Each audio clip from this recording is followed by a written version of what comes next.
सम्पूर्णमा नमस्कार। म कमल मगर। आज कुरा गर्न गइरहेको छु नेपालका चर्चित भलिबल खेलाडी घनश्याम चौधरीको बारेमा। नेपाली भलिबल जगतमा घनश्याम चौधरी भन्ने बित्तिकै नचिन्ने सायद दर्शकहरू कम मात्रामा हुनुहुन्छ होला। गण्डकी प्रदेश नवलपुर जिल्लामा जन्मिएका घनश्याम चौधरी बाल्यकालदेखि नै भलिबलमा रुचि राख्ने गर्थे।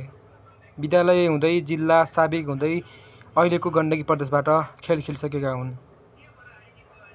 नेपाली भलिबल जगतमा घनश्याम चौधरी नाम भन्ने बित्तिकै विपक्षी खेलाडीको मनमा केही कुराको जिज्ञासा खुल्थ्यो नै।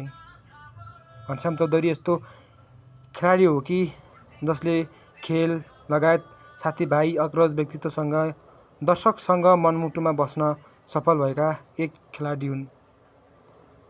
घनश्याम चौधरीले नेपाली भलिबल जगतमा हुने विभिन्न राष्ट्रिय प्रतियोगिताहरूमा भाग लिएका छन् र खेल खेलिसकेका पनि छन् र खेल उत्कृष्ट पनि देखाइसकेका छन्। शान्त र दयालु र अनुशासित भलिबल स्वभावका खेलाडी घनश्याम चौधरी यतिखेर जापानमा रहेका छन्। घनश्याम चौधरी भन्ने बित्तिकै आफ्नो खुसी त्याग्ने खेलाडीमा पर्नुहुन्छ।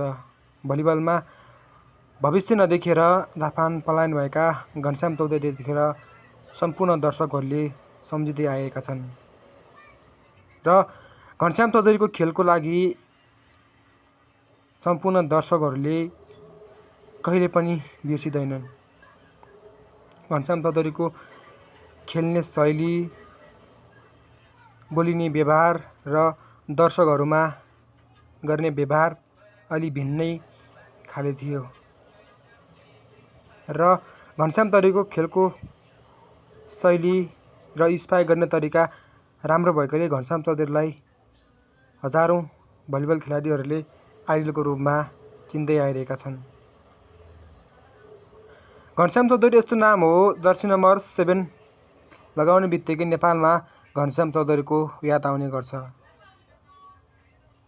साबिक पश्चिमाञ्चल हुँदै गण्डकी प्रदेशमा उनको मूल्याङ्कन र योगदान कहिले पनि नबिर्सन सक्ने छ। घनश्याम चौधरीले नेपाली घरेलु भलिबल प्रतियोगितामा थुप्रै प्रतियोगिताहरू गण्डकी प्रदेशलाई जिताइसकेका छन्। अन्ततः घनश्याम चौधरीले आफ्नो टिम फाइनल प्रवेश हुँदा फाइनल जितिसकेपछि सर्वोत्कृष्ट खेलाडीको दावेदार हुने सम्भावना बढी नै हुन्थ्यो र नेपालमा हुने विभिन्न प्रतियोगिताहरूमा एनबिए कप, टाइगर कप र नेपालको सबैभन्दा ठुलो दर्शकको भिडभाड हुने प्रतियोगिता टाइगर कपमा पहिलोदेखि तेस्रो प्रतियोगिताहरू खेल खेलिसकेका छन् र पहिलो टाइगर कपमा घनश्याम चौधरी सर्वोत्कृष्ट खेलाडीसम्म भएका थिए र त्यो उत्कृष्ट अवार्ड पनि जितेका थिए। त्यसैगरी घनश्याम चौधरीले नेपालमा हुने राष्ट्रिय स्तरका खेलमा विभागीय टिम, एफआइएफ, आर्मी, एनपिसी जस्ता विभिन्न टिमहरूलाई टक्कर दिँदै आफ्नो प्रदेशलाई धेरैवटा उपाधि दिलाएका छन्।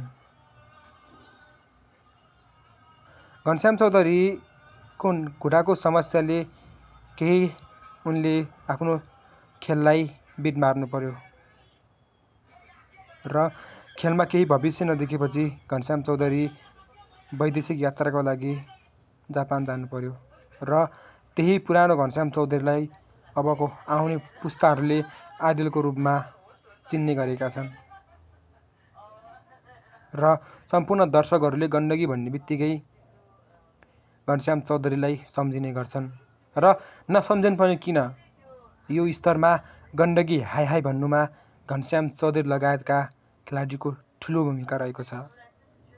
हस्त हजुरलाई यो सानो जानकारीको लागि भिडियो कस्तो लाग्यो?